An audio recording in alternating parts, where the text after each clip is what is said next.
আর তুমি আমার সারপ্রাইজ দিয়ে দিলে। হ্যাঁ, এই সারপ্রাইজ দিয়ে তো চলে এলাম। তুমি তো অফিসে যাওয়ার কথা আজকে। না, আমি বলি গেলাম না, will go for lunch. Lunch? বাবা, কি শান্তি শুনেও। এসেও কাজ? হ্যাঁ, কখন বেরোবো তাহলে?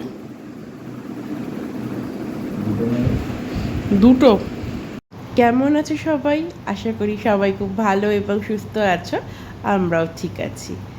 আজ সকাল সকাল রানা এসে আমাদেরকে সারপ্রাইজ দিয়ে দিল। যথারীতি আমি জানি যে অফিস যাবে, কারণ আমি ওকে সেইভাবেই ফোন করে ওকে তুলে দিই ভোরবেলা। আমার সাথে সেইভাবেই ফোনে কথা হয়েছে, কিন্তু হঠাৎ দেখি তিনি বাড়িতে এসে হাজির। এসে বলল তোদেরকে সারপ্রাইজ দেবো বলে, আর জানায়নি যে বাড়ি আসছি। তারপরে এসে বলে যে চল আজকে লাঞ্চে যাই। তো সেটা শুনে তো দারুণ খুশি হলাম আমি আর ছেলে। সেই মতন তৈরি হয়ে চলে গেলাম আমরা দাদা বৌদি ব্যারাকপুরে। হ্যাঁ, কিন্তু বিরিয়ানি খেতে নয়, আজ গেলাম দাদা বৌদিতে ওদের যেই থালিটা লঞ্চ করেছে সেই থালিটা ট্রাই করতে। এই দেখো, এই থালিটা ছিল হচ্ছে শুক্তো, ডাল, ঝুরি আলু ভাজা, মিক্সড ভেজ, ছিল হচ্ছে পোস্তের বড়া, ধোকার ডালনা, আর হচ্ছে ছিল আনারসের চাটনি, পাঁপড় অ্যান্ড রসগোল্লা।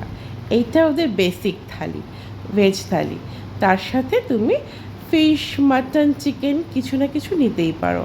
তো আমরা নিয়ে নিয়েছিলাম তার সাথে দই কাতলা অ্যান্ড গলদা চিংড়ির মালাইকারি। ও হ্যাঁ, সাথে কিন্তু ওরা একটা ছাঁচ মতন দেয়, এটাও খুব সুন্দর খেতে। তোমরা যারা এখনও দাদা বৌদিতে এই ওদের থালিটা ট্রাই করোনি, তারা কিন্তু অবশ্যই এই থালিটা ট্রাই করতে পারো। দুর্দান্ত প্রত্যেকটা আইটেম, খুব ভালো লাগবে তোমাদেরও।